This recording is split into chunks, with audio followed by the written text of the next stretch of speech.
Is this a warning signal for the dollar? Hi, it's Charlie giving you midweek update video here. And so I've just got a daily chart of the dollar index. This is the futures market for the dollar. And what we've got right now, as I'm recording this at 20 past 6 in the evening, so we are not at the end of the day just yet.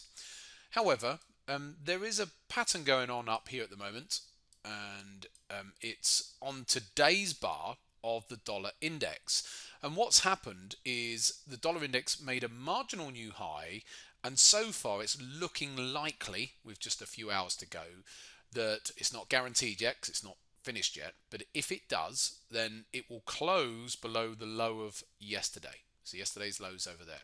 And what that is what we call a key reversal bar. So if I put that on, and we've got the previous days, for argument's sake, is like that, where price makes a new high and then closes, if I make this a filled in bar here, and so it closes below the low of the previous day.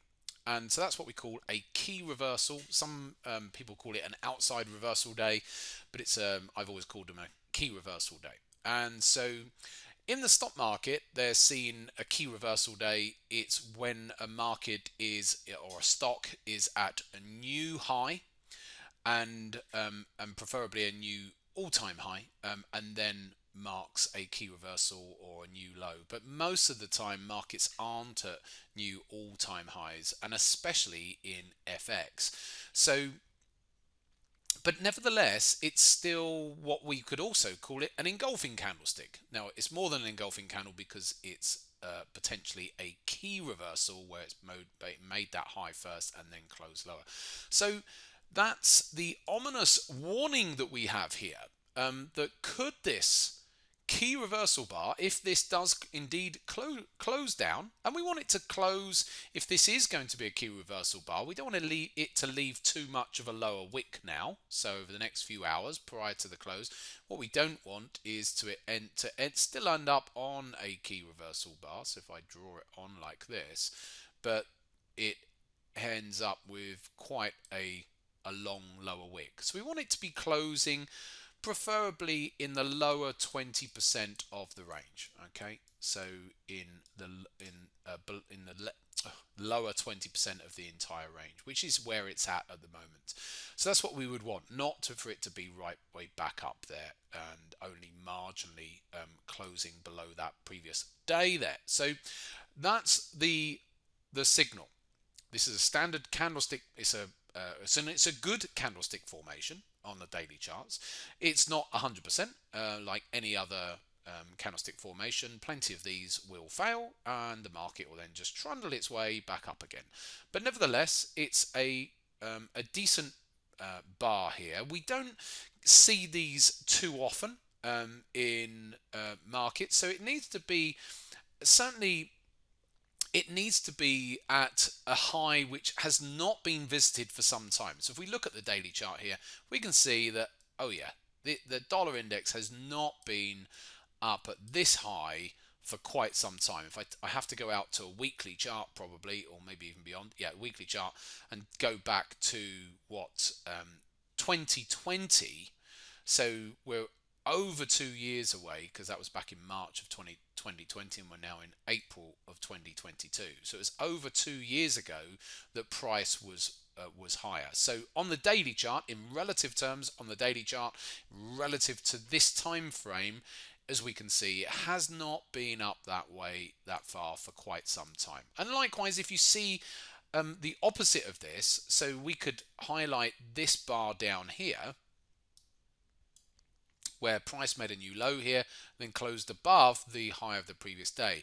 However, look at the context here, that actually it was only a couple of months previously that price was down at that low. So that's less important. That's just a just an engulfing type candlestick. Less important down there.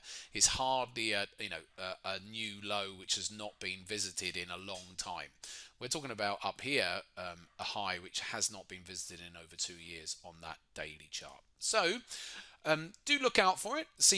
We'll see what happens with this, whether it amounts to anything. But never, it is a key reversal bar, and do look into key reversal bars on your daily and weekly charts. We do see them in the stock market. So if I go to the S&P, for example, the S&P at the beginning of this year did indeed do a key reversal week at the beginning of this year. There we go. On this bar here, we can see that the S&P made, there it is, a new high here, and then closed below the week below. So, and then we saw some weakness coming off of it.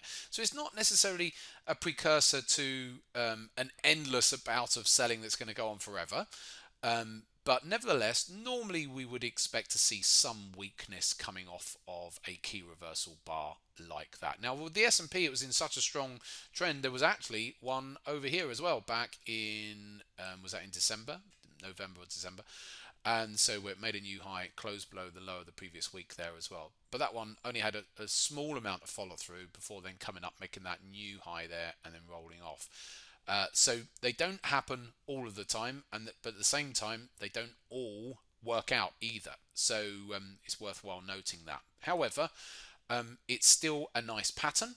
And if you see it there on the daily charts, if I take this back to the daily charts of the dollar index, then it's worth noting. I've noted this so far today. Hopefully it doesn't bounce too much, like I've said, and leave too much of a lower wick.